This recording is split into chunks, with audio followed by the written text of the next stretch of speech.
Ini unlisted. Back. Okay, good. Unlisted apa? Ni yang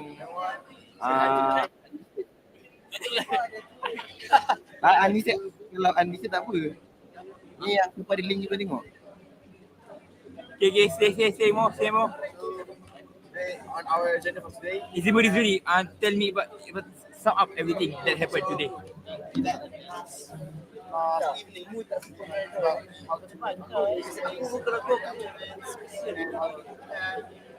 them what are the challenges, what are the ways we can achieve our goals, to achieve things that we want in life, think about the future, and to pursue our careers. I'm in the thick of it, everybody knows. So I think it's gonna be a great opportunity for small kids to this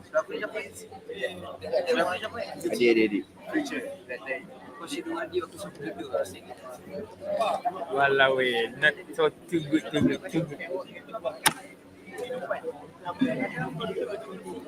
the thick of it, everybody knows.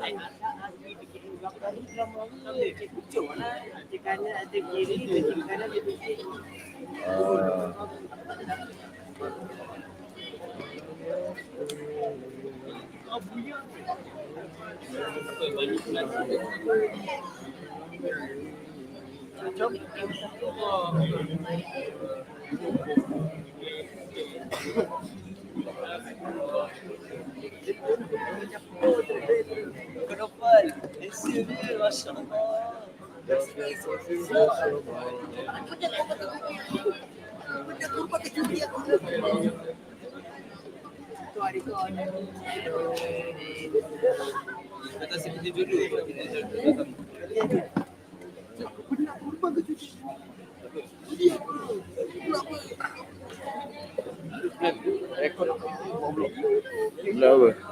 Cabut boleh? Semua tu? Boleh. Aku boleh, tapi aku kena buat semua ni sekali. Boleh je. Seorang pegang handle, seorang pegang laptop. Aku pusing. Boleh tak?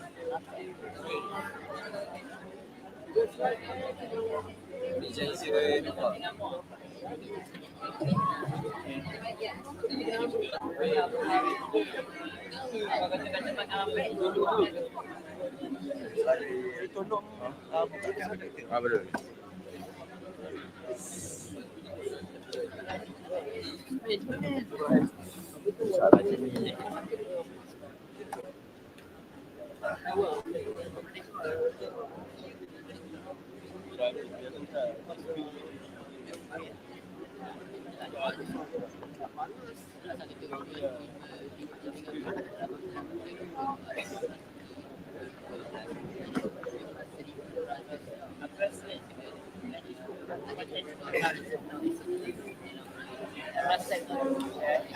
Makanan nak lapar.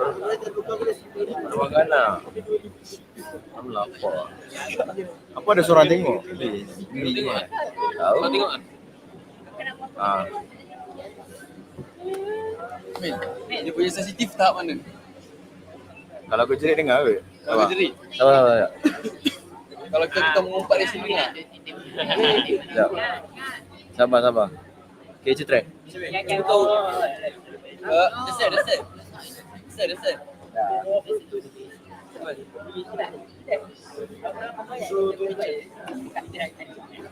Rumah apa?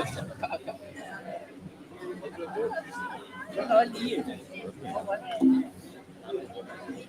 Aku tak apa ya? Assalamualaikum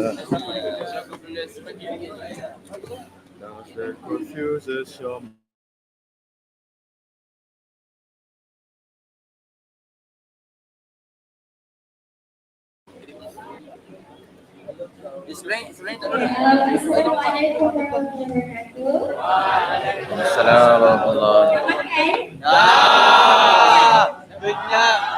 Solat maghrib kan semua? Okay, so ready tak untuk next slide ni? Ready. Sikit je, cuba kita tahu korang. korang. Korang special tau sebab kita orang tak special datang kat sekolah korang.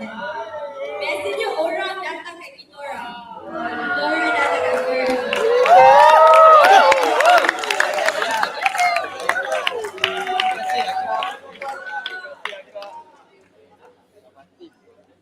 Okay, so this song is going to be about ECAs nanti. Ada orang akan present. And ni penting tau korang sebab sekarang uni tak tengok dah academic je. Diorang tengok ECAs juga. Macam korang pergi jawatan lah, sports lah, everything. Okay, so fokusnya boleh? Boleh! Okay. Assalamualaikum semua orang.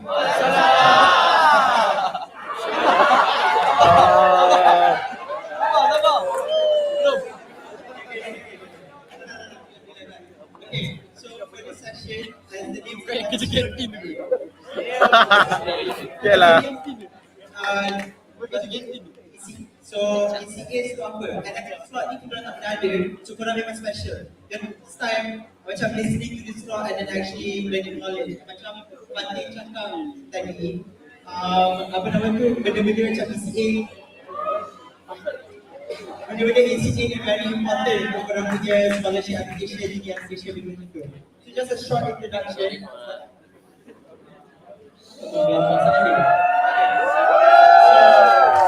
So for the next slide, yeah, my name is Arif. I'm the vice of like base. Tapi I'm also a Kazana scholar. I also hold offers from Pengenalan professionals. In the US, anak-anak dapat buat environmental science engineering, and in the UK, I want to do material science and engineering. Kalau siapa minat pasal those courses, boleh jumpa kat aku. Okay, so mesti korang terfikir apa itu ECA? Mesti siapa yang pernah dengar istilah ECA? Pernah? Okay. Tak ramai. Tapi ECA ni sebenarnya macam koko je lah. Macam apa korang nak PAJ sikit, apa yang cikgu seru, apa yang korang perlu buat setiap hari Rabu. Next slide. Okay, so ECA is extracurricular activities. Also known as extracurricular activities. So it's anything yang korang buat outside of the school. So benda macam hobby, macam sport, volunteering, community project, internship, semua tu dikira sebagai ECA. Kenapa benda ni penting? Is because ECA Korang lihat kosait antara for context, korang semua ni macam insyaAllah semua boleh dapat shading, right? Tapi masalahnya kita semua nak boleh dapat Kazana scholarship. Next slide. Okay, for example, macam last year 2,600 people dapat the YK scholarship, but in the end less than 1% je people basically. So imagine set you apart, macam korang dapat shade A, macam mana korang nak cakap korang unique, macam korang ni different from the other people yang apply. And it's your extracurricular activities lah, and it's not just leadership. For example, YK macam cakap awal tadi, orang cari orang yang berminat, orang yang involved in community, yang boleh jadi future leader. And so, adakah korang punya ECA yang menunjukkan orang boleh jadi future leader, jadi pelapis GLC, jadi CEO, benda macam tu lah. Next slide. Okay, so since we're on the topic of ECA, I'm gonna introduce a bit of myself lah. Macam mesti korang wonder why I'm up here like at 8 PM, korang tak dapat grab, talking about ECAs kan. So for a bit of context right now, I'm working with the UN, so BBB, I'm in December as a young people's action team. So macam next month, I'm flying to Geneva to speak at the Human Rights Council.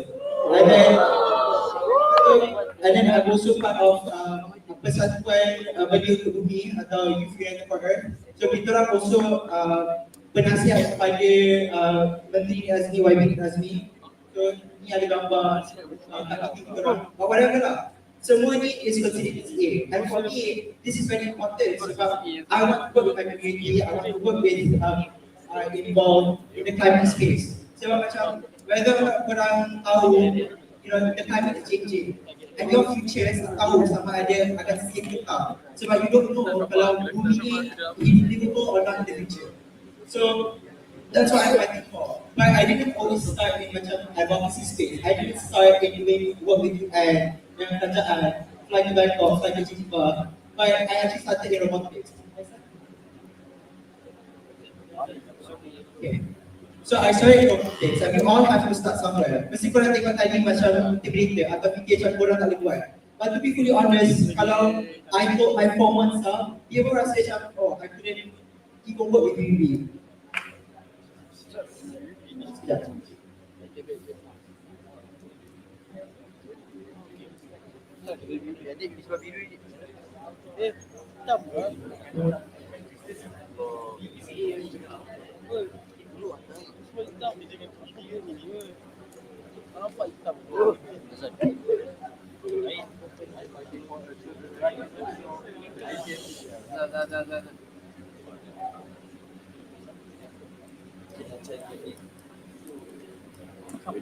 Bidet. Mak kau tanya kau macam mana esok. Mak kau tanya macam mana esok. Balik.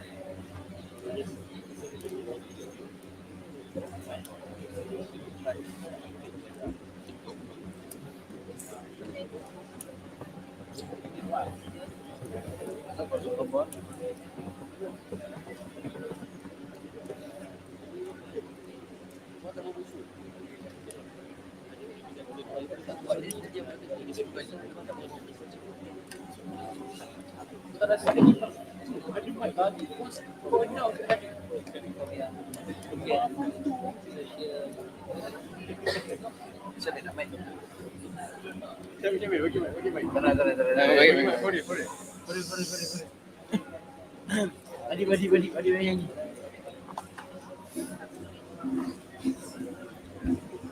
Assalamualaikum warahmatullahi wabarakatuh.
Dapat scholarship ni, diorang korang ada 2 tahun kat A-level ke atau 2 tahun whatever macam university courses yang korang kena ambil before fly. Sebab tadi tengok angkat tangan banyak ambil overseas kan. So bila korang dapat your scholarship and korang dah start belajar, you have a lot of time to improve your ECAs. Tapi right now, korang, how do you say, korang ada like a couple of months before korang kena apply for scholarship. So how do you align your scholarship with what the scholarships want, satu, and second, your future onwards. So next one. The best way to start thinking about apa pokok korang boleh buat kalau tak cukup, atau korang rasa macam pokok korang masih kat sekolah, tak lagi in the real world, tak lagi ada impact yang macam abang-abang akak-akak tadi cakap pasal YK, apa YK nak, apa Pengenalan nak, apa Shell nak. So you can start thinking about what universities look for. So macam for example UK and US, the two universities systems yang memerlukan korang punya ECA, korang punya koko. So for the US, I'll start with the UK next time.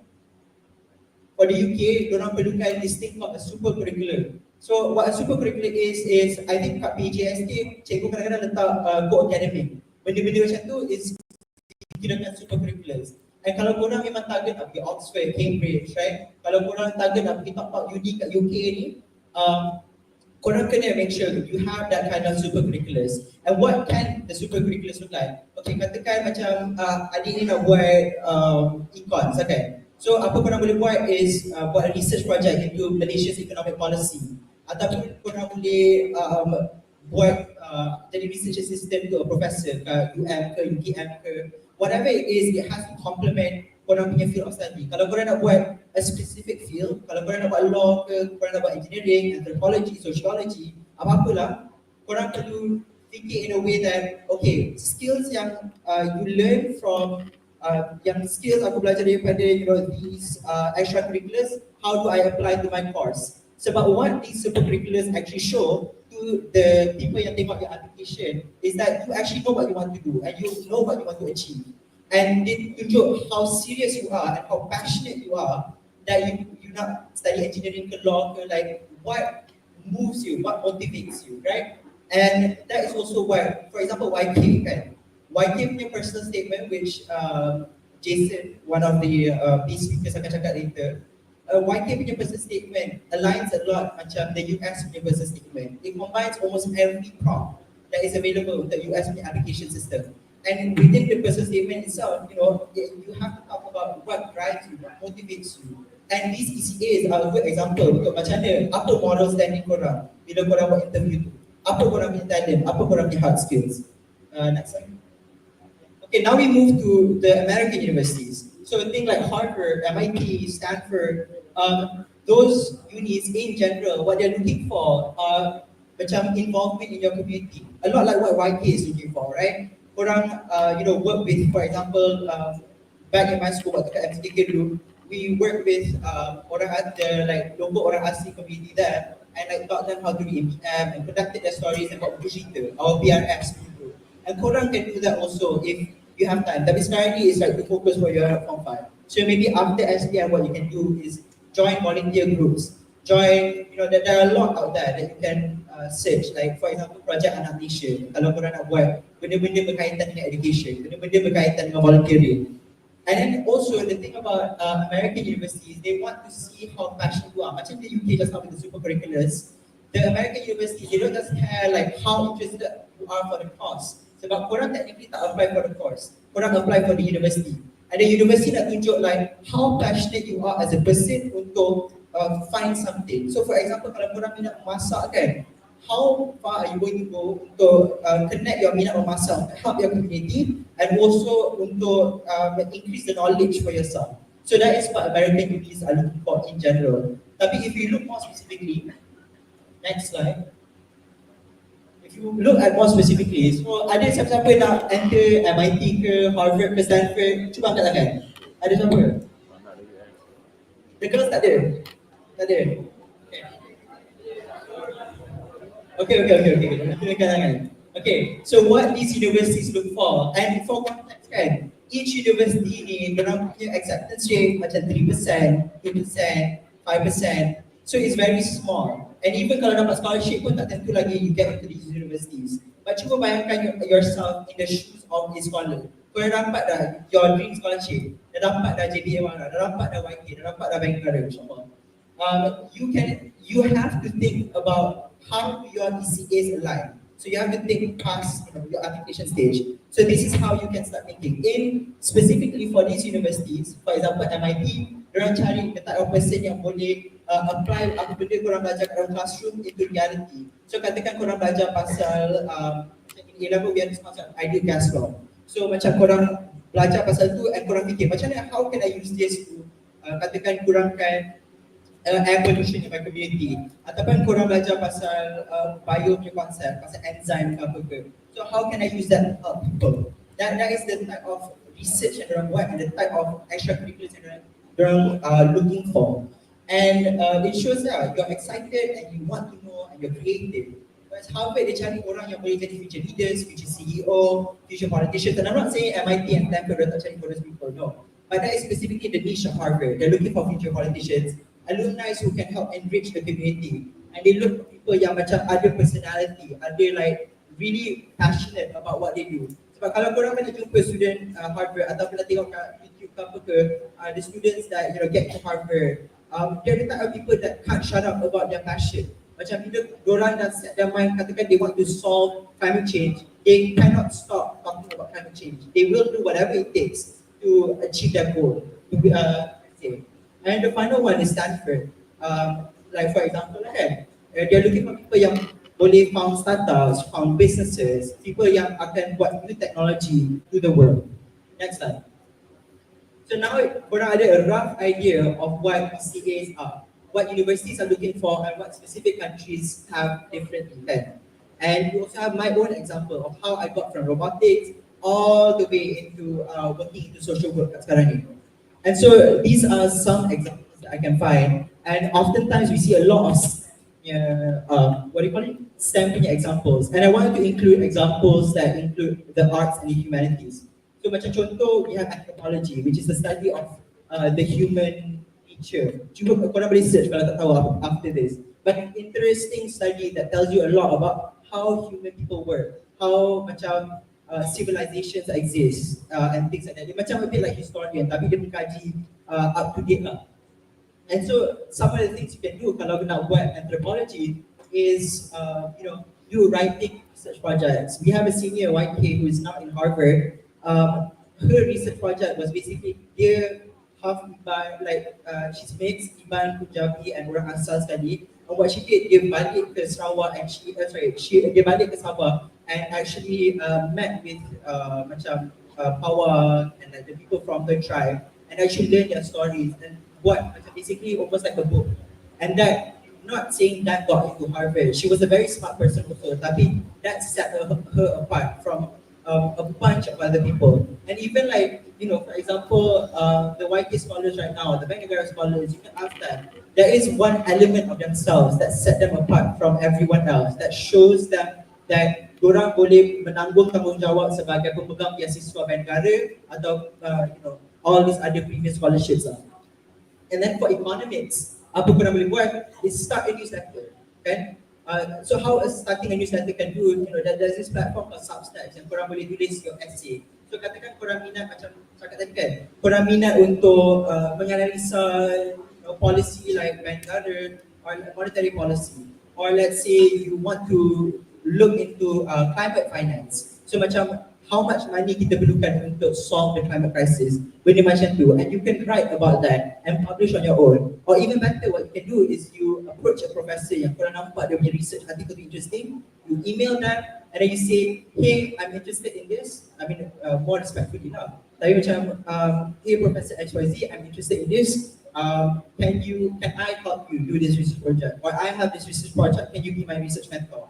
That is one way that you can essentially have that extracurricular that shows that you're interested in this field. And then the final one is for engineering. Engineering is pretty straightforward. You can do one part is the work experience, the other part is like the extracurricular experience, in the sense that yang kat sekolah pun boleh buat, in the sense macam club semua boleh buat. So for example, korang boleh buat joint robotic innovation competition, innovation Olympiad, benda macam tu. Or you can even intern at an engineering firm. Or in my case, I did an internship right after SPM. And speaking of internship kan, jangan stress sangat pasal benda ni. Korang boleh buat after SPM atau during your first year A level. Ramai senior macam senior kat KY buat macam tu. So it's no pressure for you to do right after SPM. But kalau nak buat right after SPM, you have 3 months to do your internship. So korang dapat belajar a lot. Just say, macam senior kat belakang dah stress lah, dia cakap pasal internship. Anyways, yeah, so that's all about engineering and the examples of extracurriculars that you can do for these fields. There are a lot of ways that you can basically learn or basically have extracurriculars to korang nak buat benda ni. For example, the internship that I did waktu habis SPM was at this social enterprise that works with stateless and at-risk children. And what I did and how that relates to my work as an engineer, my interest in buat macam bidang kejuruteraan ni is to help people, help communities. I do believe that macam engineers have the ability to change the lives of the entire community, and that's what I did at my internship. At my internship, like, I did like a makerspace, help design, balance budget, work with the team, belajar macam computer aided design macam tu. And that is also one way that you can do an engineering punya internship without being at an engineering firm. So yeah, that's fine.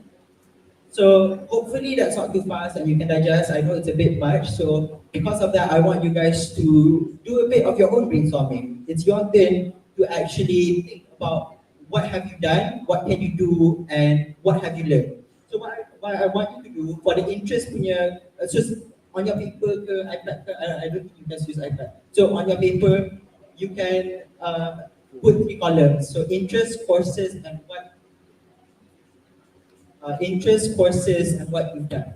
So for the interest part tu tulis lah, macam katakan korang suka menulis atau melukis atau suka crochet ke, main rugby ke, whatever it is. And then from there, or like you like things lah essentially. What I want you to do is, or to either, you can choose between 2 things. What is something that you can do to, you know, to like an extracurricular yang korang boleh buat untuk menunjukkan korang interested in this, really passionate. So what are other things? So katakan korang suka menulis, so maybe the extracurricular that you're thinking about is writing a short story and then joining a short story competition. That's an example. Ataupun kalau, yeah. And then the next part is courses, in the next column. So korang tulis pasal, you know, let's say you want to do engineering atau you want to do physics lah. Fikir about what exactly can you do to learn more about this. Either whether that be joining physics Olympiad, astrophysics Olympiad, atau katakan being a research assistant. Like what I said earlier, basically. And then the final part is korang tulis apa yang korang nak buat. Tak kisahlah ketua kelas ke, tak kisahlah jadi ketua batch ke, ketua pelajar ke, atau you know, jadi prefect ke, whatever it is. I want you to write that, and then after that, basically to tulis what have you learned from that experience. So you have about 3 minutes to write this, and we'll continue to the next part.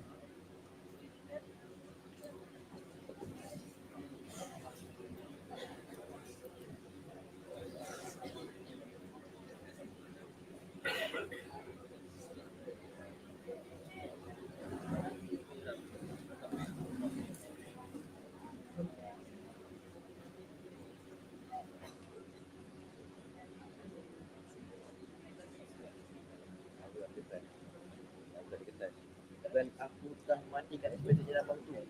I don't think you use iPad. I want to start with that. Okay. Nangis something, nangis. Saya tengok. Dah nak connect.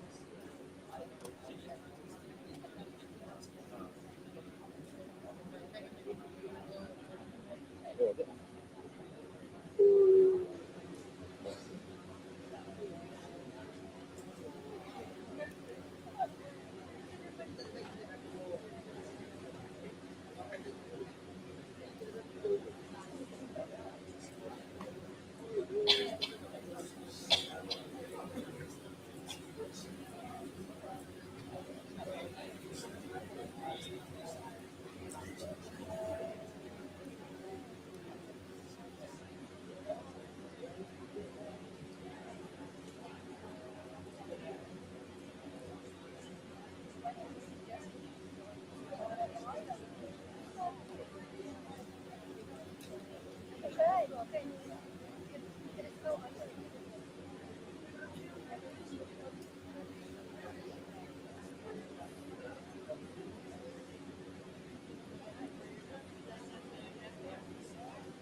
ambil tourism dah ya.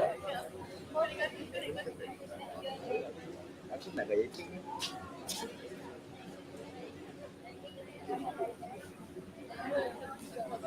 Okay, so 3 minutes has passed. Kalau korang tak siap lagi tak apa, you can work on it waktu korang balik and reflect further. Sebab benda ni actually important. Korang tahu apa yang korang nak buat, korang dah buat, and korang punya interest. And korang boleh kaitkan. Katakan you don't want interest is menulis. And then one of your macam ECAs yang kita buat is tulis artikel. And katakan korang nak buat economics. So korang boleh kaitkan. Your interest is menulis, so you will write an economics article, for example. And how it can help you is actually bila you start writing your personal statement, you start writing your college application, it's easy for you to tengok macam this document ke atau this document, and basically say like, okay, this is what I've done, this is what I'm going to do, and this is what I have to do to achieve what I want. Okay, next slide. So I can give you an example of how this looks like. So this was a document that I did waktu Form 3. I wanted to go to Harvard. Tahulah sampai sekarang. Tapi I wanted to get YK, I wanted to go to Harvard. And benda ni I wrote waktu Form 3. Like what grades that I need, macam academics, Form 4 dapat berapa, Form 5 kena dapat apa, S dan A-level kena dapat berapa, actually masuk Harvard atau masuk I want to. And then another part is leadership and so what are leadership positions yang I wanted, which was macam benda macam pemimpin rakan sebaya. I want to work with how do you say, work with UNICEF, benda macam tu. And I completely forgot about this document until one of my guru suruh kasih untuk like dia punya reference letter.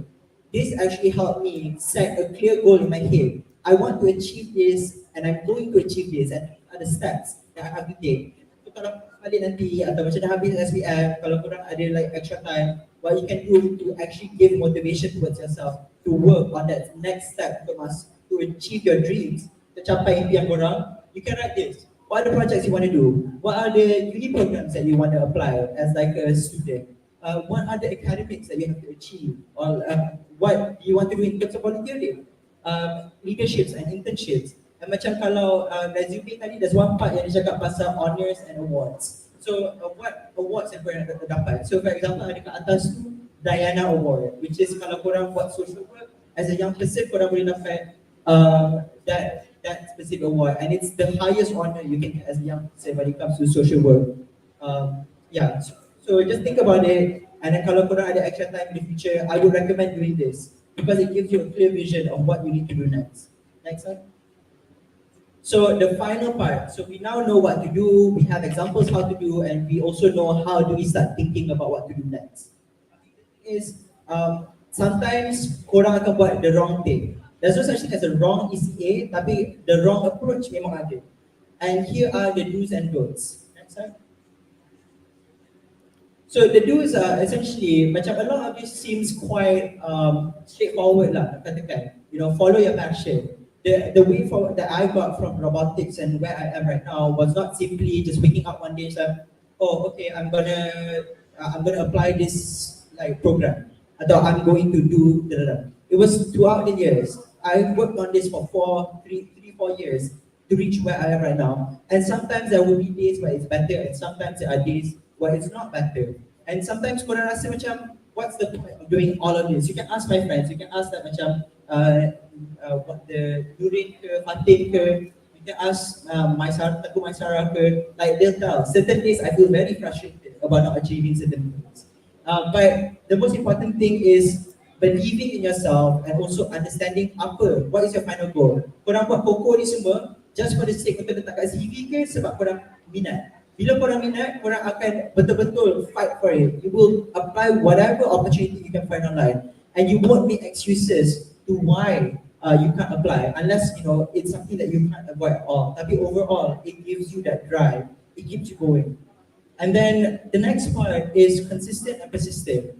A lot of times bila korang nak buat benda yang big, katakan korang nak buat internship. Internship is not easy to get. To see the list lah. Internship is not easy to get. A lot of times kalau korang tak ada cable and kalau ada cable, okay, good for you, right? If you've made friends with these people, macam I got my internship because I've already networked with these people before.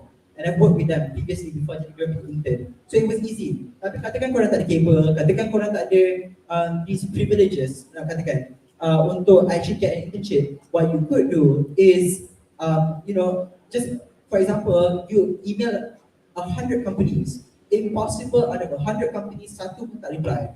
So just keep in mind that rejection is redirection. It's cringe, tapi just remember that. Just continue and be persistent. And this also applies to scholarship.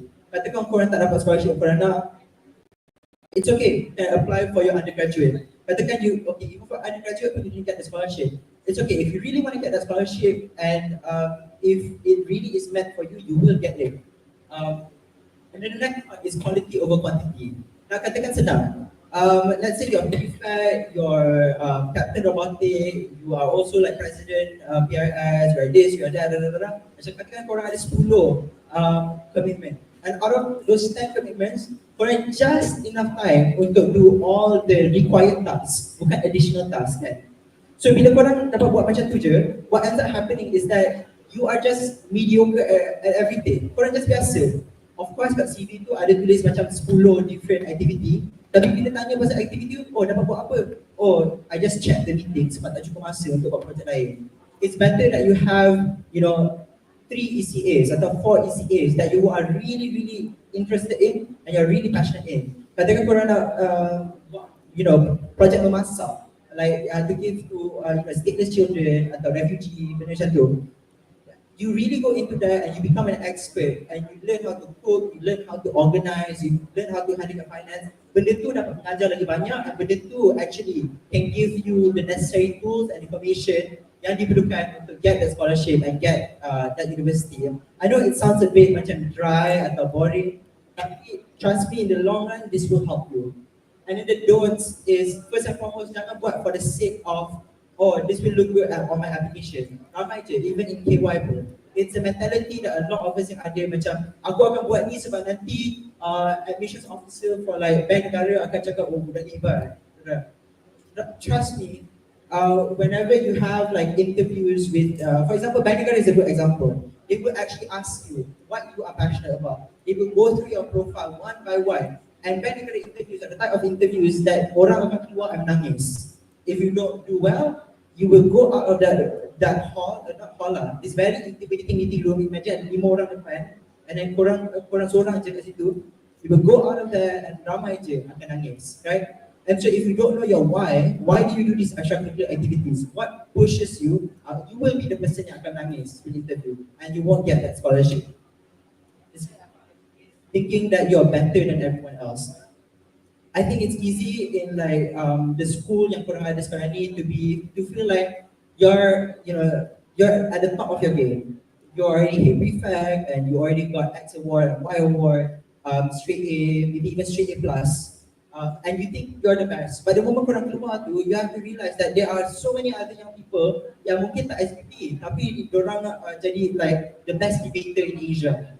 Like there are so many things that you might not know, and it's kind of a shame kalau korang fikir you're the best, and it's because korang bongkar and korang rasa that you're the best that is going to lead you to jeopardize your scholarship. Bila interview tu korang rasa macam I don't have to prepare much sebab my extracurricular activities are perfect. But then there's this guy from like, I don't know, some SMK ke apa ke, where his ECAs are 10 times better than yours. So it's the humility of knowing that you are not the best, but you are always trying. You are always learning from other people and always want to do something else that will get you and make people actually respect you. And it's not even just, for scholarship. So it applies for, jobs, and you can ask your parents, to be honest. This applies for jobs or like even for university applications. And the final part is macam tadi kan cakap pasal community project, working with orang asing community, working with refugee communities, stateless children. Bila korang buat volunteer project ni, remember that the community that you work with are real people. Dorang bukan just for you to letak on your application tu, I work with 100 children and like, they now know how to learn. Tapi reality is very different from that. A lot of them can feel very betrayed and you can actually cause them to suffer. And And so try to avoid or even eliminate the potential yang korang use these communities so korang boleh letak korang kat korang punya CV so that you feel great about yourself, you feel good about yourself, and you can actually apply for the scholarship. You're lying because you didn't even work with these communities. You don't work with it properly. I'm saying this sebab ramai buat macam ni, and it's not a good practice, and this is not the future leaders that we need or want. Next slide. So that's all for me. I know it's quite long, a lot to digest. Tapi kalau ada soalan, boleh tanya kat belakang. Thank you.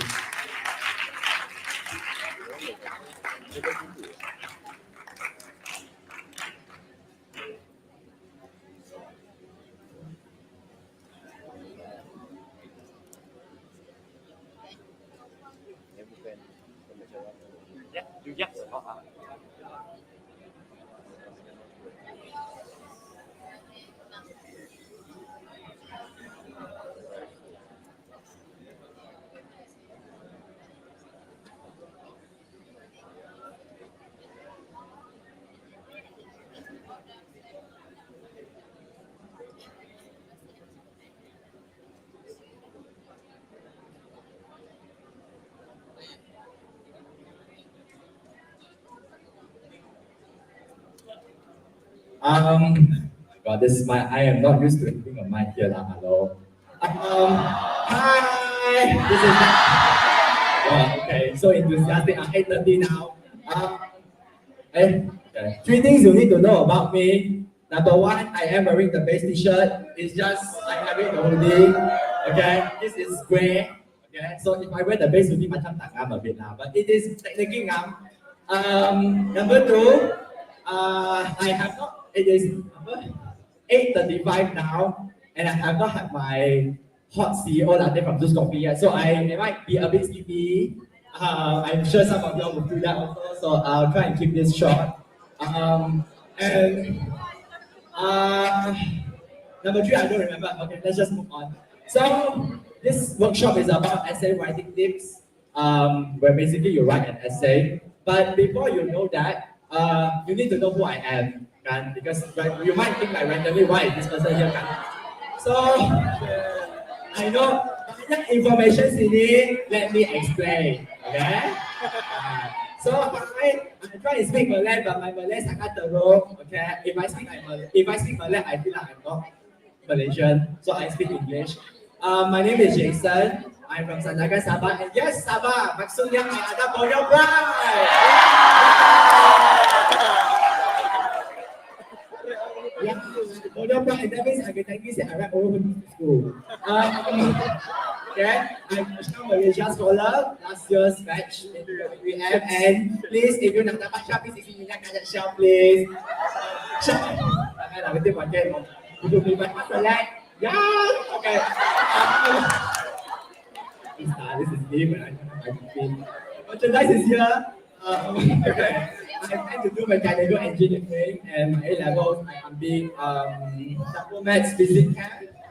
If you know what the subjects are, you will know it's not fun at all. So a few fun facts. I yap a lot. I think a lot of the people know that I yap a lot. 99% of the people think I yap a lot. Like even tadi punya speaker, they say I yap a lot punya. I love to sleep. Yes. I like to sleep through like couple months. I'm not there. It happened a lot in my semester 3. Hello, I can sleep through my 3 blocks lah. Okay. Number 3, please do not talk to me when I have my hot white latte with whipped cream and chocolate chips on top. I need my coffee. Okay. Yeah, exactly. I need my coffee. That's why I cakap lah. I feel a bit sleepy now because I haven't had my coffee yet.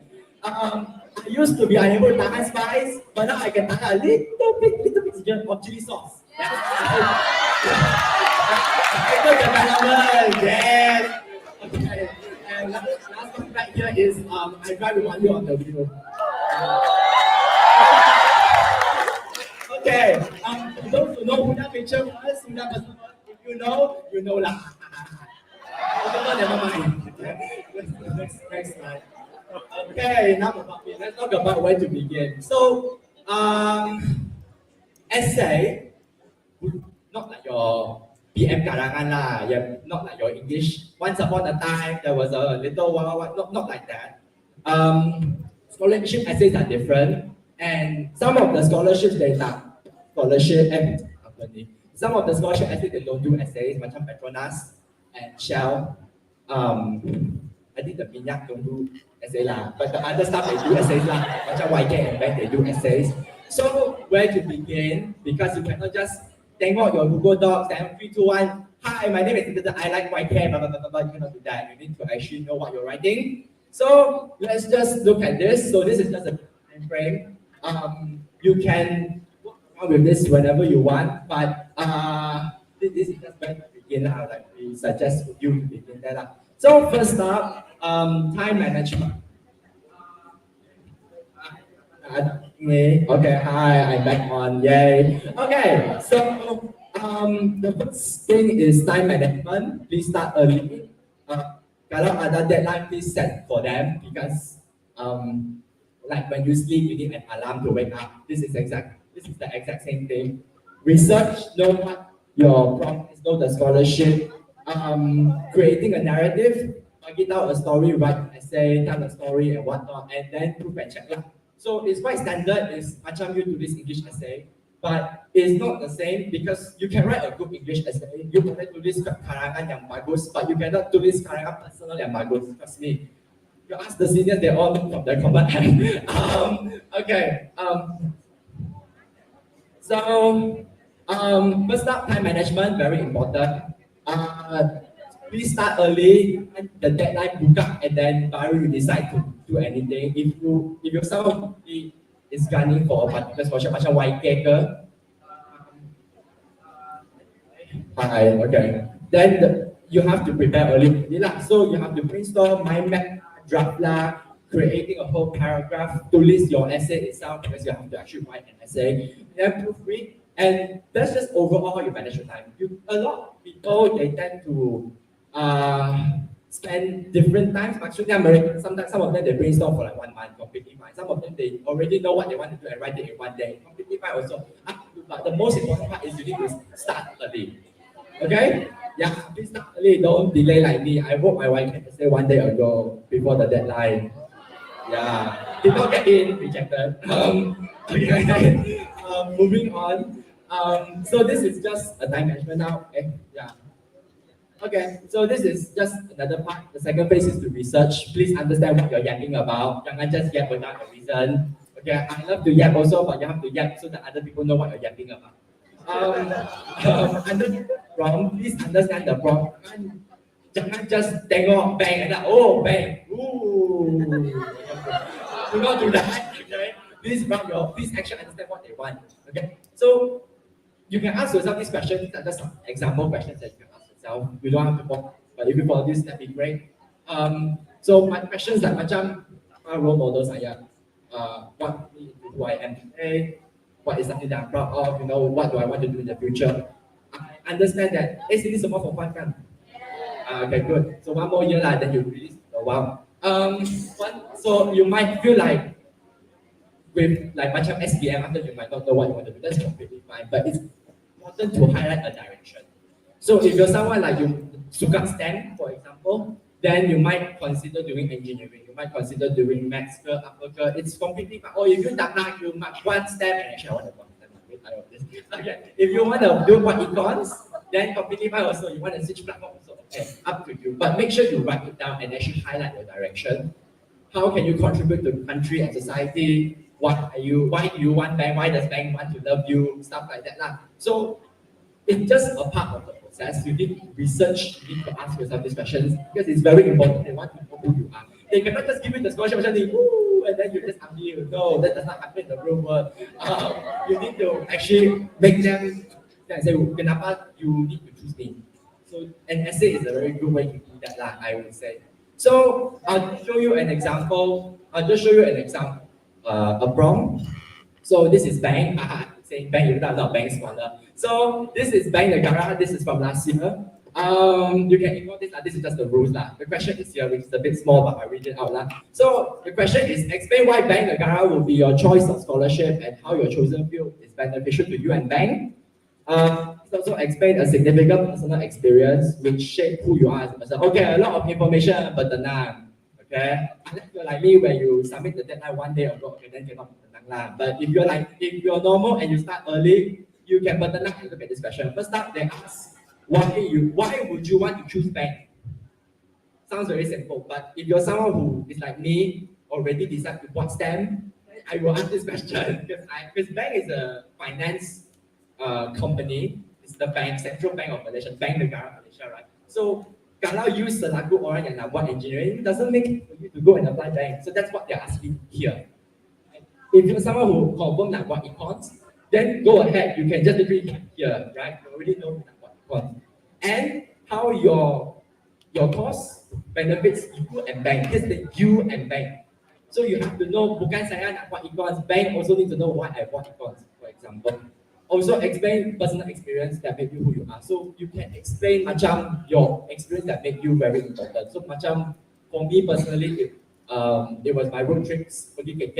That's an example. It's personal. It's unique to you. You can write it out here when you explain it lah. But please take note of the word limit. Don't yap too much. Some scholarship bodies, they are very generous when you yap. Like macam YK, I think it was 1,000 words last year.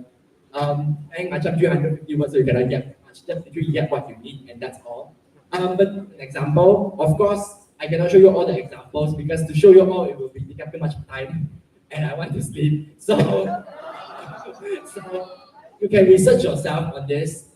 This example of the bank, but it's a very good example also because it's quite direct and straightforward. Now, moving on, I think you also need to know your scholarship.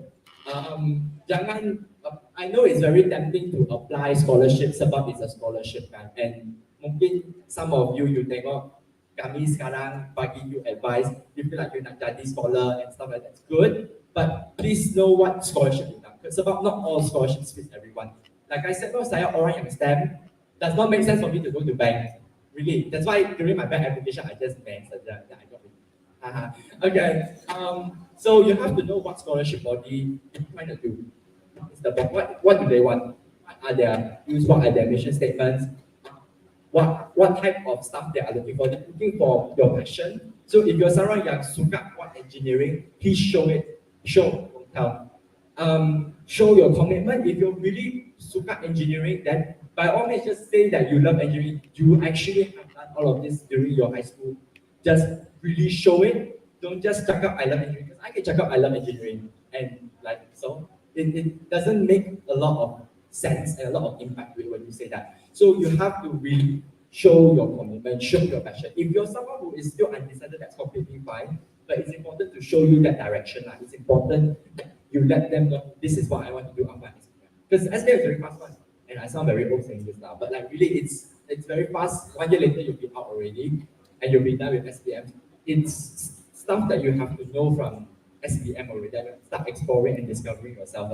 So this is just knowing the scholarships, and of course scholarships want to know your direction. So why we encourage you to identify your passion and your commitment and all of those. Do your research and write out your ideas. It's completely fine. It's ideas along the way that you want to scrap that. Okay. So now we are moving on to research. No, okay, ini YK, I dah YK macam tu. Okay, how do you actually let YK know that you love them? And 1,000 words is not easy to tell them that you love them. It takes a lot of work. So you have to create a narrative, like structure your essay. Like I said just now at the beginning. Okay, random thing, but third thing just now, my aunt might call me, so please understand if even if I have to keep my phone, I feel like, okay? But okay, the joke doesn't make sense at all. Okay, so number 3, create a narrative. So like I said tadi, writing a good English, you can write a good English essay. Karangan bagus you boleh tulis, kita dapat your Malay A or A plus or whatever lah, I don't know. But it's not good, it's not easy to write a good personal statement. It's very hard. And the students who are all writing their personal statements for the US and UK universities, they all know I myself included, I had a heart attack for my common app. But it's okay, we persevere. So you have to structure your essay, tell your essay like a story. It's not just yapping and then at 1,000 words for you I get. No, you have to actually know what you're writing, and you have to actually know what you're doing, and tell it like a story. Make them know who you are, right? So that's an example that we can consider. there's a lot of ways that you can structure your essay, but me personally, I will use the STAR method. Yes, STAR. Whoa. Oh, I get my A star lah for my further. Okay. So this is the STAR method that you can use. It's just basically a paragraphical way of writing it. Start, situation, past, action, result. So you must explain a simple event in like this. You cannot just get, because we want to know what have you learned from it. So, for example, situation, what context, what's the apa yang jadi, what's the peristiwa, that's what was the problem. Address it. How do you address the question? You do, like apa you want. Then your result, what have you achieved from that impact? What result, what impact have you made? It sounds very daunting, but here's an example that we do. We can show you. So this, remember which this essay was, but I'm not going to read it because I'm starting to fall asleep. So here I am just skipping. So this person, if I skim, and you have to, a pro tip lah, that I don't know whether the other speakers cover, but I'll just remind you. You have to expect scholarship people to just take out your essay very quickly. Trust me, that's part of the reason why Shah doesn't do essays anymore. But essay, there's a lot that you have to review, right? So if I'm a scholarship admissions person, I cannot sit there and read what you get all the time. I just skim through. And it's very important that you make sure the people that skim through understand. So just looking at this, if I spend like 2 or 3 seconds just looking at this, I already can know, okay, he was in the orchestra and he really likes to work in the orchestra because he's very professional about it. He spent time in his weekends doing orchestra, doing classes, after classes and training and stuff like that. Okay, so and he understands that you need to put a lot of effort to become a competent musician. So and he knows that teamwork is important because in the orchestra you have other people juga kan. So it's not just him, other people also is important. So just from skimming through that, I already can see that this person is very hardworking, this person is very competent. Just from orchestra alone, I already know that this person is someone who's got a lot of potential. So that's an example. Of course, this is just a sample essay. You can just like structure on it.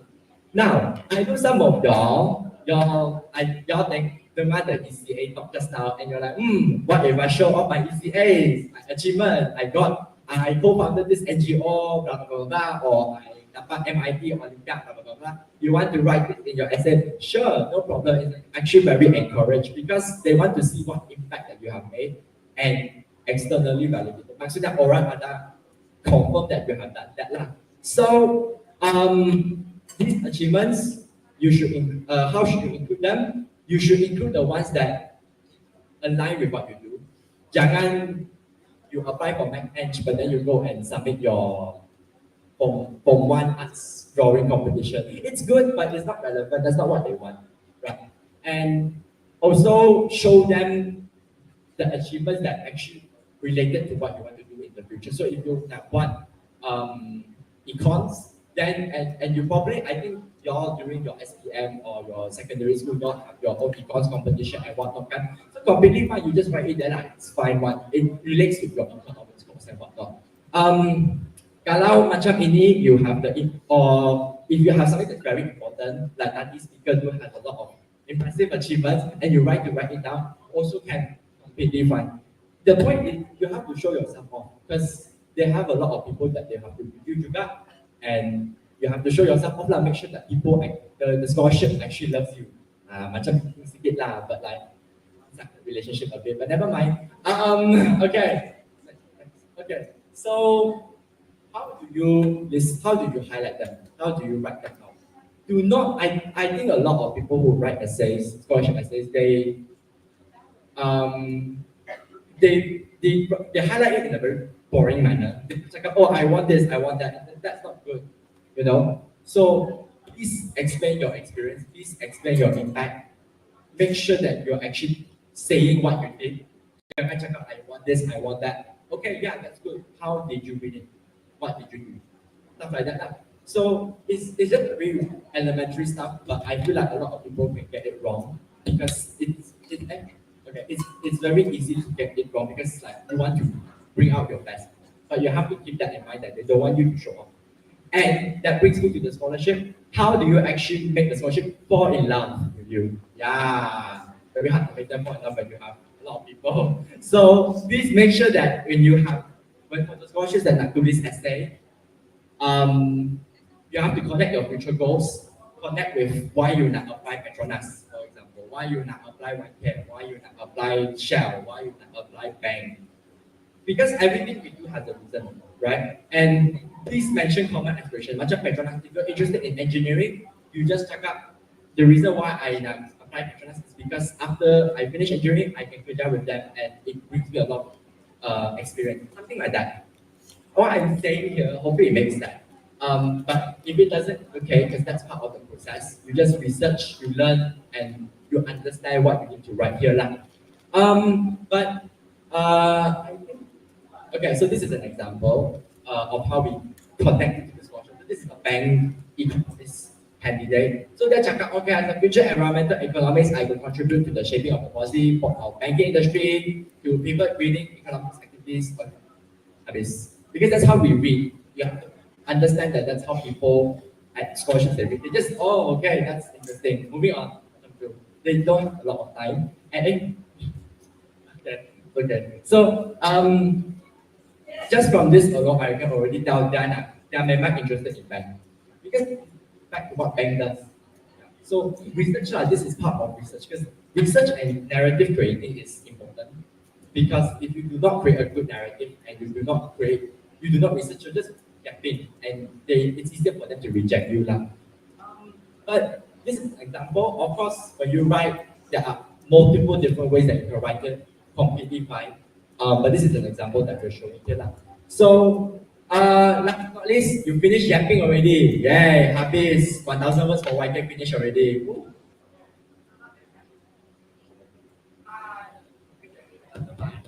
Hi, okay, never mind, it's on. The top here, okay, I do not know how to use mics before. Like it's very weird. It feels like I'm doing ASMR, but never mind. Okay, so last but not least, you can review your essay. Please check it. Kadang-kadang you ada typo ke, or you ada lah ke, or whatever. Please check, please concise so that people read it, they immediately will know. And like I said, please keep in mind that people who review your scholarship essays, they don't have a lot of time. They will really just skim through it. Yeah. And please make sure that what you're saying is clear, is impactful, makes sense, most importantly. Jangan tiba-tiba yap until what happened, your dog and your cat and your whatever, and then tiba-tiba say, I love bang. It does not make sense. Why the dog and the cat go with the bang? Okay, too boring, next. That's what they do. So for the ones I say it's a very good option for you to show your personality. So do not let all of these like jargon and confusion affect that. Yeah. So I don't know whether it's okay. So and also you need to edit and proofread. Please consider your grammar, your vocab, spelling. Like I said, clarity. Make sure it's easy to read. You can use AI writing assistants, but trust me, I have trust issues with them. As my common app can attest, tiba-tiba can become something completely different. So just take it with a pinch of salt. You can use Grammarly, but jangan take it to gospel. Please, you can make some last adjustments, but don't be those type of people where you're like me. One day before the YK deadline, I redrafted my entire YK essay. Ha ha ha ha ha. So painful experience. I almost cried that time because one cannot redraft everything anymore. But do not do that. I just adjust a bit. Just maybe tweak a bit stuff. Do not rewrite at that point, especially when you're up nearer to the deadline. So I think next slide is Grammarly. If for those who do not use Grammarly, this is how Grammarly works. I feel like old lah. Macam cakap I never used Grammarly before. So this is Grammarly. Like I said, some of the stuff that's how they do things. I really cannot say much. It's literally Grammarly. But this is how they check their grammars and your essay and stuff like grammatical errors or vocab errors and everything. I'm sure you can know how to work this. I don't want to feel like a old person yapping how I should use technology. But this is Grammarly. Of course, you can consider other AIs as well. Do know how to use Grammarly. I feel like I'm a Grammarly employee the more I say this, but never mind. You can use other AIs, or if you feel like you don't want to use AI, you want to give your English teacher also can. That's completely fine, but make sure your English teacher is fine with it. Okay, I think, okay, this is the essay bank. I'm not sure whether y'all have phones. I was told that y'all don't have phones. But if y'all have phones, can just scan. If y'all don't have, I'm pretty sure they will share this later anyway, so it's completely fine later when we go back. But this is the essay bank that we guys have compiled over the years. It's from previous, previous base members that are now scholars that have moved on with their life. And this is one of the essay bank that you can use. For those who have phones, just scan. For those who don't, you can go back and refer. I think next is the. Okay, so before I end,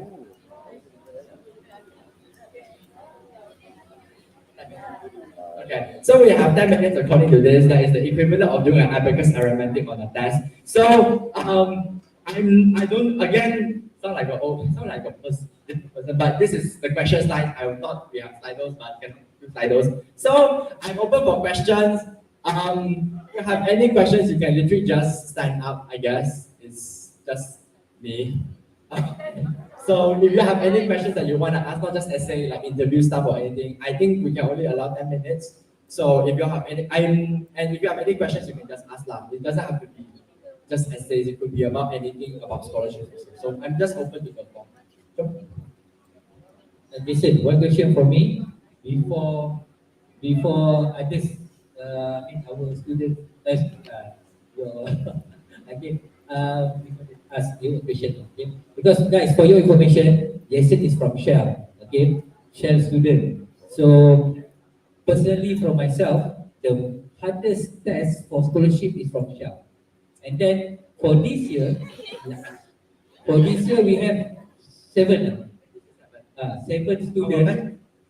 Seven students awarded for the scholarship from Shell, and numbers of application, I think around 3,000. 3,000. So seven ratio with the 3,000, I think 0.003. 0.03. Okay, very hard actually. But the amount, the figure is very interesting. Okay, so my question: what do you think the hardest test and very challenging for you to answer during your session with Shah? My interview. Yeah. Good question. Wow, it's almost exactly 1 year now since I had my kind of chat with Shah. Okay, I'm not sure how they did. I think last year they did interview because I was interviewed because I'm from Sabah and I cannot fly to Semenanjung and go to Wisma Shell and sit down and say hi. So I have to do Microsoft Teams instead. This question I would say is when they ask me to describe me. Sounds very direct, but it's literally just say tell me about yourself. And it sounds very direct and straightforward. But for some reason because I don't know how to highlight myself, because it's a very big question. It's not like other questions that they ask in interviews where it's like, or for example, why did you want to apply for Shell? It's straightforward, you can print out my mind. But tell me about you is very vague. You can highlight a lot of aspects of yourself. So that was definitely a hard question for me lah. And I remember after that, the interviewer, Rafida, she just looked at me and said, that's very interesting. Okay, let's move on. Like that, that's like, oh, I'm not gonna get shot. Never mind. But yeah, you have to brace unexpected questions because they are designed to challenge you for interviews. So I would say that's a hard question. I was not banking for getting shot at all. I was waiting for Petronas actually, but then the day before they surprised me with this. So yeah, but that's my journey lah. Any other questions? I open to the floor. You can just raise your hand and you'll shout out. I probably wouldn't mind. It's quite, I don't want to make it too formal until I stand here. So, yeah. Don't feel intimidated or anything. Just ask for space.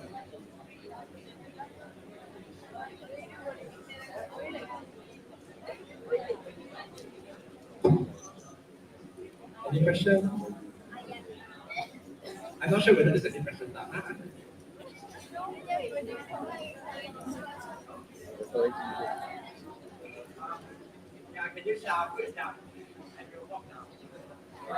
Exercise, it's okay. Okay, jump. Hi, it's on planning to actually pursue my studies of English literature. So what scholarship would you suggest? Interesting. Well, it's a very niche subject. As off the top of my head, say only YK will sponsor this, Yayasan Khazanah. I'm pretty sure Shell doesn't like Elim, Petronas too, but I think YK they sponsor this.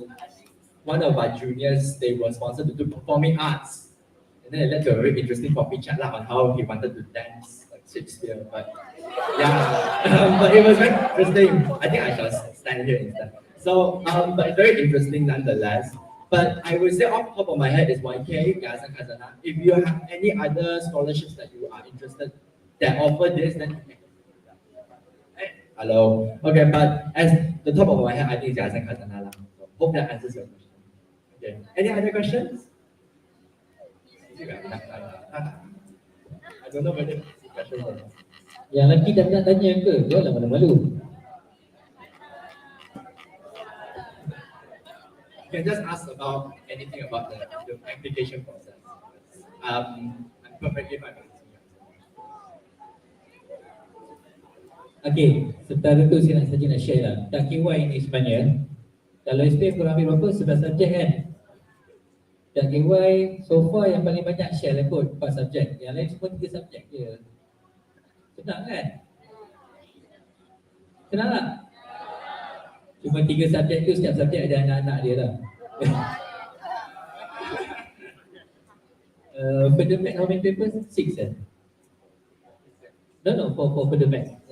11. 4 papers. 4 papers A-level. Okay. I'm half dropping it. What topic is that for A-level? For the math? For the 4. Yeah, what subject is that? For the pure 1, for the pure 2, for the math, for the stats. Because why you need to sit for the further math? Because to guarantee you for very good quality university, top university, okay, you need to have a further math. And certain sponsors, they put the restriction on list of university that you allowed to apply. Yang korang boleh apply, okay? Jadi memang universiti-universiti yang top ranking ni, they need their further math. Okay, that's why start from this year, we only allow students with the NMAT to enter KYUM, good NMAT result. Okay, because that's how we want to guarantee they can survive in KYUM. And then you must remember one thing. Kalau kat sini you all best student, okay, best student. Bila kamu masuk KYUM, bersepah best student. Okay, semua orang best student. Which is 2 years ago, senior diorang, okay, yang fly tahun ni, diorang ada, saya ada 8 head boy dengan head girls daripada MCKK, daripada Tengku Bursyah masa tu, Permata Bintang, MRSM, saya tengok macam mana masa tu, rasanya MRSM Pelan Jumpa. Lepas tu kita ada budak Tun Fatimah, saya ada budak apa nama ni, Amin Fakti, and then kita ada head boy daripada ni RMC dengan Alam Shah. Semua head boy dan head girl saya dekat situ. We are very competitive. Okay, and then you just imagine dapat A pun nak repair. Jadi awak tahu lah quality dia macam mana. Tapi it's not because saya nak takut-takut you are.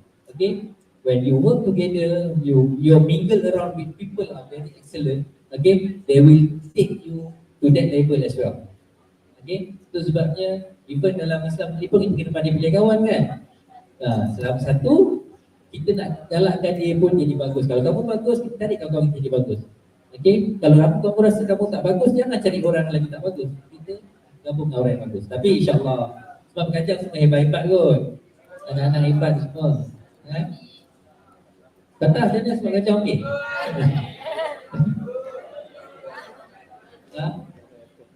Okay, baik. Bukan fakta yang kena tanya banyak tau. Tidak, begini. So far Batan ni lah. Dia boleh cakap tak kat kelas? Boleh cakap kan? Dia susah nak cakap sebenarnya. Okay? Paling susah nak cakap. Yang girls macam mana? Berapa ada soalan? Ni Abang Jason. Okay, wait, next question.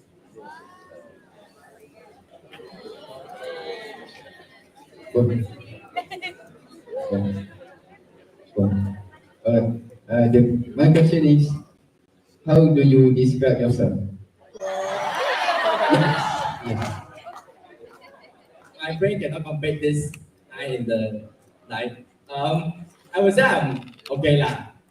Can tahan lah. Probably very yapping, hardworking. I don't want to brag lah, but like, I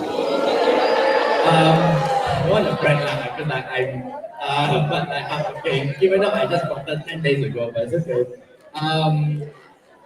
The Lulu is the Lulu. That is me. I should probably write. I really need to do more. Coffee lover. Yeah. I think that's all. There's a lot more that I can describe if you actually sit down and have a coffee chat with me. But right now, off the top of my head, that's all. But yeah. Any other questions? No, people. Okay. Sorry, guys. I think there's no more questions, but if you have any questions, then just feel free to text me. This is from my Instagram that I unpacked for no reason. So this is my Instagram. If I know you don't have phones, but if you have phones, please scan here. This is my Instagram. It's so aesthetic. Do follow me and stuff. I will love my phone. Actually, I would. And to be honest, I like WhatsApp. Do not read my text. I have like 100 unread messages and no one them. But Instagram, I will pick up so fast one. So interesting. If you are the style of people where you like to be formal, you can just text me on my email. And just literally send me a correspondence on my email or whatever. This is my email, but this is my Instagram. Most likely, I will lie on this more happily. If you stand here, it's not that I will not lie on you. It's just that I need my coffee. I need to put on a smile. Then I'll say hi. Nice to meet you. Thank you for reaching out. Yeah. But anyway, if you have no questions, then thank you so much for myself. I'll pass on the next speaker now. Thank you. Okay. I try my best to get their contact person for all the speakers. Share the link, okay, to the counselor lah nanti. Yeah. So nanti, even though you don't have the gadget with you right now, maybe you can have the hard copy or whatever, and then they can share. Yeah. You can follow later. So another Petronas scholar. Betul kan Petronas?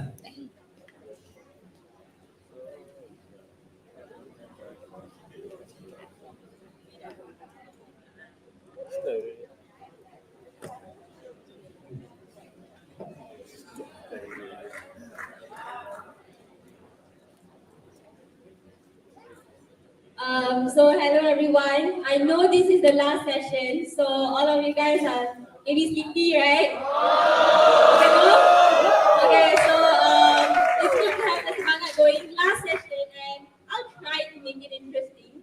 I'll try, okay? So first of all, to introduce myself, I'm Sarah. I'm a Kerjaya scholar, but I'm a bit different than everyone here because I'm not from KY. I'm from Pengenalan University, currently doing my A-levels as well. And I'll be pursuing economics degree in the UK or US, and I'm currently going through my applications. And yeah, that's pretty much about it. And I'm also dying with A-levels.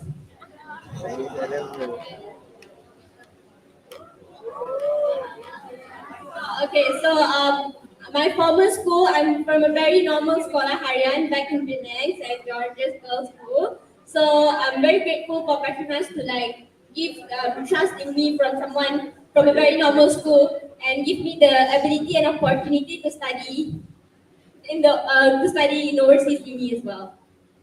Okay, so before kita move to the next session, I just don't want to like intimidate semua orang that interviews ni is scary. I mean, it can look scary, tapi it doesn't always have a bad side untuk interview. Sometimes, okay, yeah, that's featuring Eugene's because I like Eugene's. And so experiences is that I've attended Petronas interview, Yasin Hazana interview, and also JPA interview. Just kind of two ugly JPA interviews. I'm not putting it here. So, but I went for multiple interviews, and I would say that among all these interviews, right, like you're scared, like how also I feel like the best thing that I've ever made is friendships throughout these interviews because I talk to them till today, most of my friends, and I'm very close with them, and I also meet them here in base today. So yeah, next.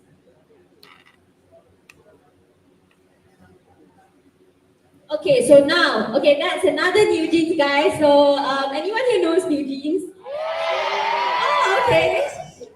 Cool. Okay, so the next part is that now people dah tahu that we need to go for interviews.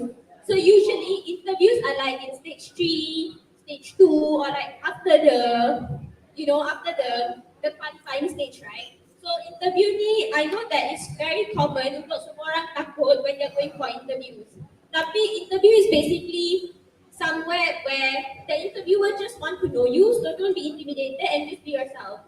So sebelum we go for interview, what are the basic preparations that we need to do is definitely do a background research. So I think Jason have already pressed on it, the shell we have heard just now. Yeah, he already pressed on it about how if you want bank negara, you should go to bank negara. You cannot just say, I love bank, but I want to do engineering, right? So you have to do a thorough research on the company's backgrounds as well. Like, for example, Petronas, they're oil and gas, and how as an engineer you would contribute to Petronas and how your goals align with their goals for future as well.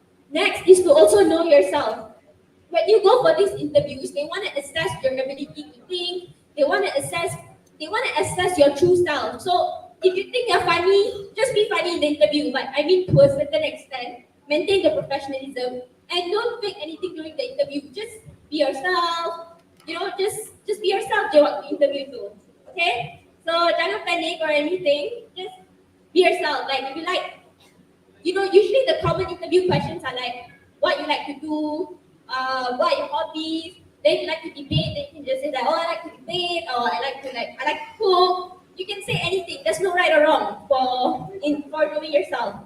Next will be to dress to impress. So I'm going to go very, very brief on this. So dress to impress means pakai something yang, of course, respectable. Like don't wear sweater for an interview session. That's not gonna leave a good impression for you. So wear something yang macam very professional, something like you guys pakai pergi sekolah juga, like kemeja or something like that, or even baju kurung is completely acceptable when you're going for interview, and it's very important to look neat. So don't overdress, but at the same time, don't dress something that's inappropriate for the event. Last but not least is to have mock interviews. So if you're a person who easily panic, like I think banyak orang kat sini panic, right? Panic about the interview. Okay. So if you are this panic macam tu, then I would recommend you guys to like do mock interviews, like what you guys can do is like practice answering questions, watch videos on YouTube of how to structure your sentence when you're introducing yourself. And before I go further, I just want to say that don't be intimidated by the language during your interview, because I understand that sometimes we feel comfortable to answer certain questions in Malay or certain questions in English. And we have to be fully aware that no matter what we do, bahasa Melayu is always our bahasa kebangsaan, right? So if you feel uncomfortable in answering the question in English, it's okay. You can always ask the interviewer to rephrase the question in Malay and tell them that you're more comfortable in answering it in Malay. But try to maintain a 60-40, try to still use English throughout the interview, but at the very same time, if you are really not confident with English, then it is always okay to tell the interviewer straight that you feel comfortable in Malay, because at the end of the day, they're not going to judge you based on your language, because, so at the end of the day, they're just going to judge you on your ability to answer these questions confidently as well. Okay, next. Okay, so importance of interviews. So this is very, very brief. So the importance of interviews is that first, it gives a detailed assessment of the applicant's skills and experience, evaluate candidates' confidence, personality, ability, and also increases the organization's ability to look for the best candidate. Hold on, let me put my iPad. It feels too heavy. Okay, so it's quite basic. Interview basically you only do this much, nothing much. These are what the organizations are looking for. Like if you go for Prashana's interview, YK interview is very fancy. YK interview is usually in a hotel. So why do they have it? I mean, why do they spend so much for the interview? Is to make sure the money that they will be investing in you is worth it. Because to pergi study luar negara ni, it's not like 100,000, 200,000. We're talking about billions of money here. Okay, next. Okay, so during the interview, first of all, the simple tricks that you can do is to greet them. You can just walk into the interview, good morning, selamat pagi, assalamualaikum, or anything simple. And answering questions, make sure you be concise, take your time to answer, and give a clear, well, and articulated response. So, just because you think that I boleh yap, doesn't necessarily mean that if you want to yap, you can yap everything, but if you don't give your point, then that's still not going to give you an upper hand to ace the interview. So first of all, it's very important untuk everyone here untuk faham soalan yang dituju oleh orang yang interview you guys. And then you guys have to be honest with these answers. Like kalau like I mentioned just now, if they tanya you experience, and usually lah people think that it's a flex kalau nak pergi interview is that I'm in debate, I join piala ni, piala tu. But if you don't do debate, then jangan tipu to the interviewer that I did debate and so on. Sebab you're not being yourself, and somehow they can chase that. So just be yourself, be calm. And next, I think I've covered this, so I'm not gonna go much on this. Ask to repeat. So kalau tak dengar soalan ke, or like you're lost, or you didn't catch the question, you can always kindly ask the interviewers to repeat the question as well. And last but not least is to work together. Okay, this is sangat important because every time kita pergi interview, kita semua nak outshine. Like we go in a team of like 6 people and like we're like, okay, I need to perform the best so that I can get the spot and the other 5 cannot get. No, that's not how the interviewers are evaluating you. They want to see how you're able to work in teams. It's not that amongst the 6 people who go as a team, only 1 person will get. No, it's about how you guys can, if all 6 of you guys can work together, all 6 of you guys will earn the scholarship. So it's about how you guys are collaborating with your teammates during the interview. Like group interviews are usually for like Petronas, YK, YPP, JPA, I think mostly. And if like YK is like, you need to like think as the organization and like come up with a plan. If like Petronas is like about case study, and it's all about discussing, accepting another person's opinion. Like you cannot be like, okay, no, we need to do this, kita buat ni je.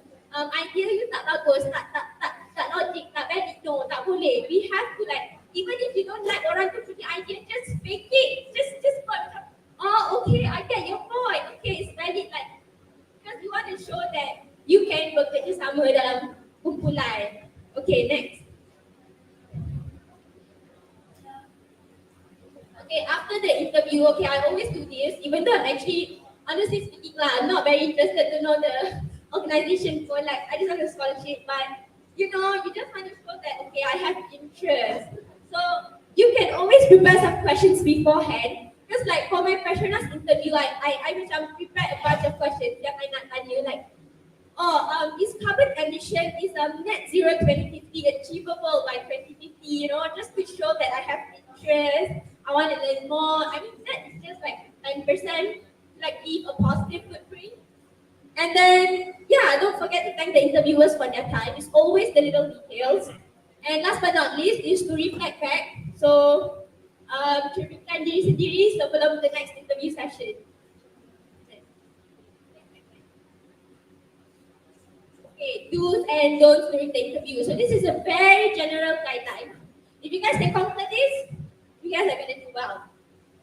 So first of all, do's and don'ts, listen and make sure what you should do. I don't know why it's not appearing here, but the do's is that you have to listen and respond accordingly.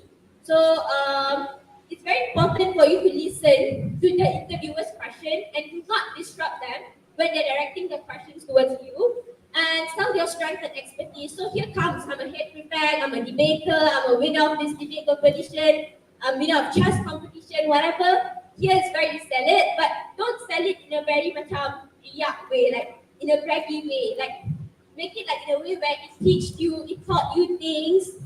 Like jangan like, oh I want this, I want that. Sebab semua orang yang pergi interview want everything. Tapi how you structure your sentence to show how it has shaped you to be a better person for the future is what actually matters. And last but not least is to treat other people you encounter with courtesy and respect. So your teammates, during the case study or interview session, group interviews, you might not agree with your teammates, but fake it till you make it. Like don't be disrespectful. Just okay, I agree with your idea, just to say emphasize since just now. Don't use vulgar words and so on because it won't really leave a positive impression on you. And don't make negative comments about people's body, people's, I don't know, negative as a whole. And falsify application materials or answers to IB questions and also be unprepared. So it's very important for you to be prepared during interview. Make sure you, very important lah to be prepared. Jangan tak prepared, like especially about bank negara interview, you really, kalau you apply economics, you really need to know a lot about economics when you go for these interviews because they'll be asking you about like GDP and stuff and like how are you going to solve this economic crisis, blah, blah, blah. I think there's that kind of questions as well. So it's very important for you to know what you're going for, what are the major you're going for, and this is the time you should assess why you're applying to this major and why. And sometimes, even if you get the scholarship, it's the post effect of the major that you're applying to will affect you till today. So make sure you do thorough research on why you want to like apply for this major. Next. Okay, so type of interviews, I'm going to go very brief on this. 4 type of interviews that you guys usually see is mock debates, national awareness, competency-based interview, and also case study. Next.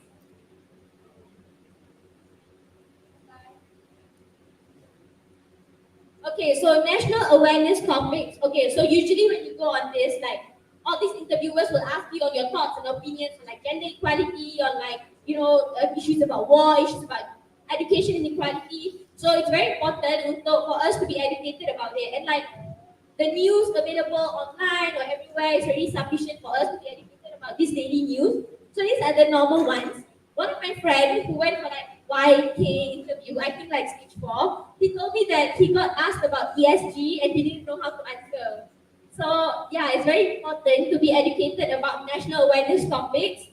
Sebab sometimes they don't only want to hear your classroom commitments, your super curriculars and your extracurriculars, but they also want to know your general knowledge on these kind of topics and how you can think outside. Okay. So this is the STAR method when answering okay, so this is where, sorry lah guys, I have like a lot of experience in debate, so I can only use like my debate experience to explain about the STAR method. So this is where like if you want to put your experience about your competitions like in debate or STEM, this is where it comes. You use the STAR method. Like first you talk about the situation, to like show, for example, we have like, okay, I also participated in a STEM competition. I'll go through this very fast because I know that you guys are tired. So you participated in a STEM competition, but you didn't know how to code. Let's just say that's the issue, that's the situation. So task, what did you do? What were the goals for your efforts? Okay, you learn coding via the internet. You go through, you reach out to your teachers in school. Action. What was the personal actions you took to reach this goal? Okay, you maybe started taking coding classes. You started reaching out to like experienced people, and like you work with another person, maybe. And last but not least is the result. So in the end, you managed to create the app. You managed to invent the thing. And you managed to like win the competition for staff competition. So this is a very, I think we will give the slides to you guys later. So this is just a very general brief on how you guys can explain about the experiences that you've earned via your competitions. But okay, when you go for these interviews, semua orang us is going to be very hebat and have a long list of resume. Don't feel intimidated, and you can always talk about your home experiences juga, your struggle at home, and a lot of things. It doesn't necessarily have to be about a bunch of debate and competitions as well. Okay, next. Okay, so what do they assess you on is how are you aware with current news both in Malaysia or globally. So this is for national awareness or like background research. So usually when they ask you these questions is that they want to know if you're always aware on like national topics and you're always aware on what's happening globally. And next is to also like ability to articulate your thoughts well under pressure or under time constraint. So like I had a very bad experience with Petronas because like my assessor put so much pressure for me within the time constraint. Like she only gave me like 4 minutes and she kept on like telling me that okay, your idea is not good, your idea is not good, it's not sufficient, think of something else. So I think this is where the assessors want to see if you're able to work under pressure and cater to what they want to produce, I guess. And third one is to ability to look into these issues in various perspectives. So how does your values and ideas also align with the company's goals and mission? For example, if you're someone who's like very, very passionate about environmental issues and like you want to be an engineer in Petronas or maybe a scientist to like alleviate the environmental issues that are currently happening in Malaysia, right? So, and you know that Petronas especially like signed up the perjanjian with Paris and they're like very passionate about net zero carbon emissions kind. So this is where you utilize it and you brag about it. You're like, okay, I want to be an engineer for Petronas because I want to work in Petronas because I'm very, very determined to like achieve their sustainability goals and I'm very passionate about giving a better future for our future generation and for our future children as well. Next. Okay. Okay, and finally, just be yourself, guys. No pressure during interview. Just be yourself, smile and talk. And yeah, that's all. Enjoy, guys.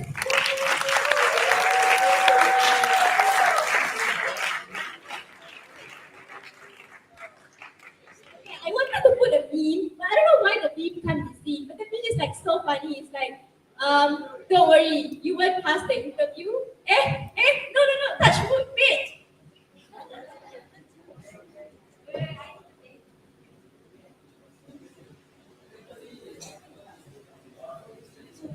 Okay, am I ready for this interview? False. The question is the interview ready for me? Okay, so if anything, you guys can contact me via my Instagram, I guess, or if you guys have LinkedIn. Okay, but Instagram, you guys don't have phones, right? So it's okay. So you guys can contact me via LinkedIn. Okay? So yeah, have a good day, guys. Thank you. Good night.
Okay. How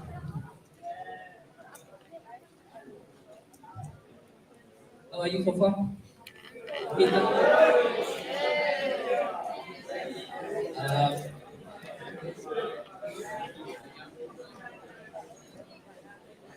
Pasal yang laki-laki semua ramai.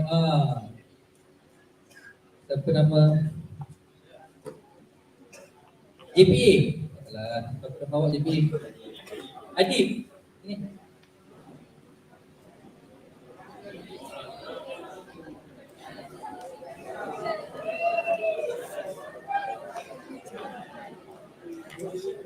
Actually, saya nak Adib share sikit lah your last punya preparation before you sit for your SPM. Is that okay? No.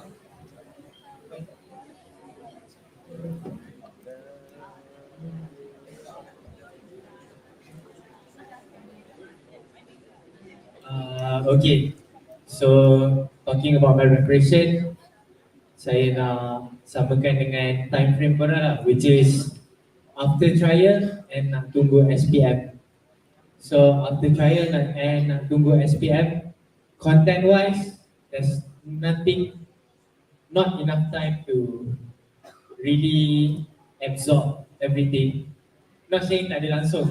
Kalau korang rasa content lemah, then do a lot of reading. Remember yang semua benda dalam exam nanti akan berdasarkan buku teks. So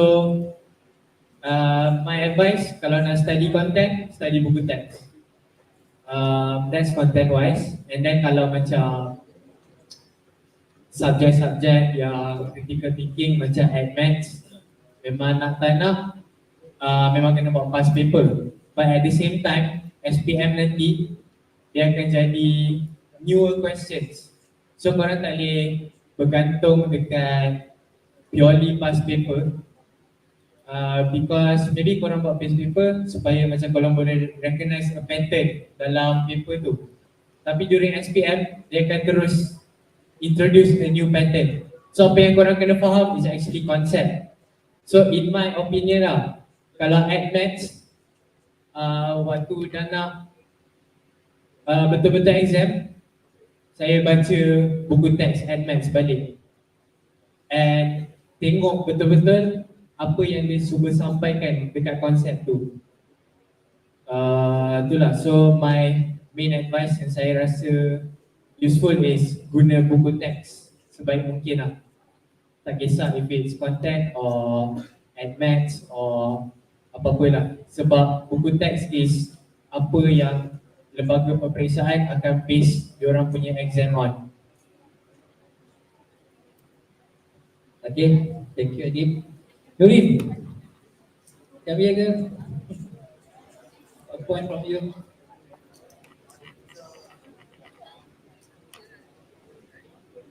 Okay, saya rasa saya tak nak ulang benda sama lah. Tapi maybe if there's anything different, macam yang Hadif cakap tadi, maybe you can try to review balik your textbook instead of just depending on your past papers. Sebab if I'm not mistaken, waktu like SPM ataupun trial SBP or negeri, dia macam tiba-tiba there are shift in the pattern of questions tau. Macam dulu advanced selalu tanya pasal macam soalan yang KPAT ataupun routine questions kan. Macam dia akan tanya, contohlah kalau ada quadratic, dia akan tanya pasal like basketball punya projectile motion macam tu.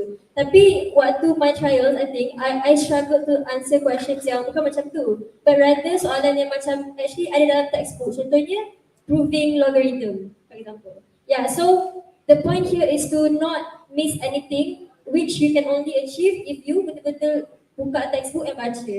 But macam yang Fatin cakap juga waktu dia punya sharing pasal advanced tadi, depends juga on how you punya target for advanced. Kalau usually saya memang target A+ ataupun B atas, then only then you do past papers and focus on the small things. But if you macam struggle to at least pass the subject, then I would say just try to do soalan yang ada banyak markah. Contohnya index number, SOT, kinematics. So make sure to, I think the first like the main strategy here is to always know yourself, where yourself lies in. If you jenis yang lemah in certain part, then work on that instead of trying to master everything in just a span of 2 months, which is I don't think possible. So have this sense of self yang you rasa, okay, kalau I kat sini, then what should I do? Okay, instead of trying to like cover everything yang might not be possible to sebenarnya. Yeah, I think that's all from me. Thank you. Okay, thank you, Nurin. Team this, can you come to the stage, please?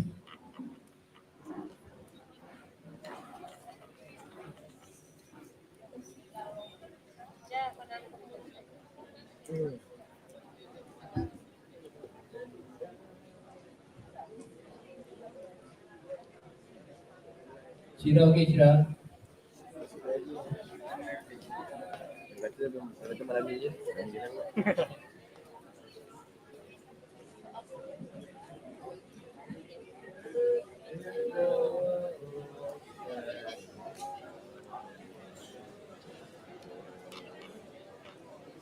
Okay, last but not least,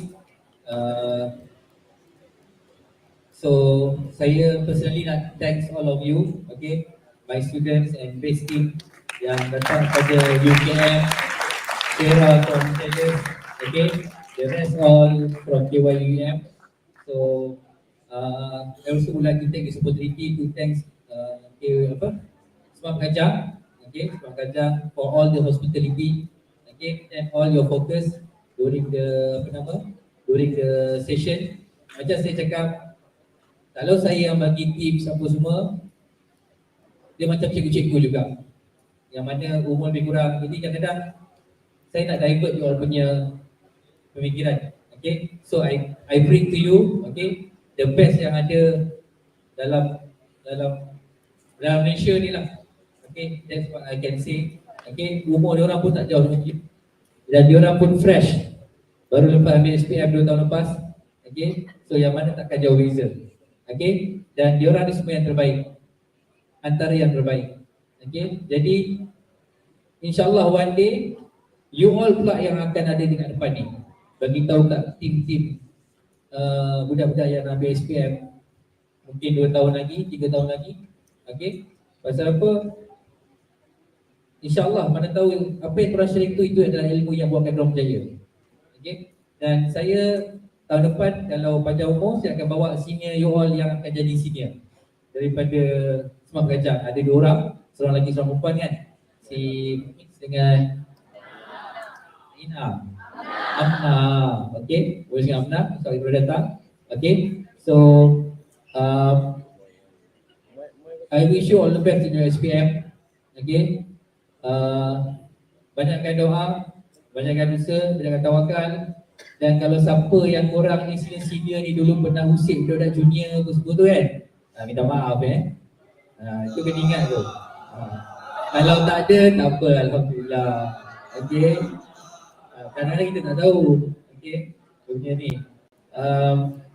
And then kalau di rumah mak ayah kamu tu memang diorang lah mak ayah kamu, tapi di sekolah cikgu-cikgu ni lah mak ayah kamu, okay. Diorang spend masa lagi lama dengan kamu berbanding dengan mak ayah sendiri sometimes, okay. Dan sometimes cikgu-cikgu kamu juga spend masa dengan anak diorang sendiri lagi kurang daripada kamu, okay. Diorang lagi banyak spend masa dengan kamu, okay. So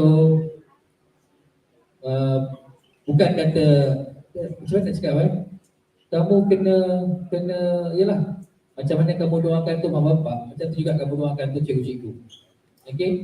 Selalunya memang tip saya kepada pelajar-pelajar saya dulu, lepas main subuh baca Al-Fatihah untuk mak ayah dan untuk cikgu-cikgu kamu dan untuk diri sendiri, okay. Itulah tips dia untuk SPM pada zaman saya dulu, tapi saya rasa applicable sampai sekarang, because when we talk about agama ni, dia tak ada expiring, okay. Dia akan still continue, okay. So jaga kesihatan, okay. Jaga kesihatan, janganlah buat yang pelik-pelik lagi 2 bulan ni, okay. Minggu depan cuti kan, jangan sibuk lah nak buat motor apa semua. Duduk rumah dia diam. Apa dia? Tak nak.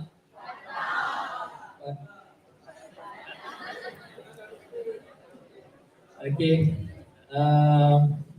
So yang baik itu datang daripada Allah dan segala kekurangan daripada kami semua. Okay, saya doakan dan kami semua doakan you all akan berjaya dengan SPM. Okay, so itu saja. Panjang umur kita berjumpa lagi. Sekian. Assalamualaikum warahmatullahi wabarakatuh. Dan salam sejahtera. Okay kan?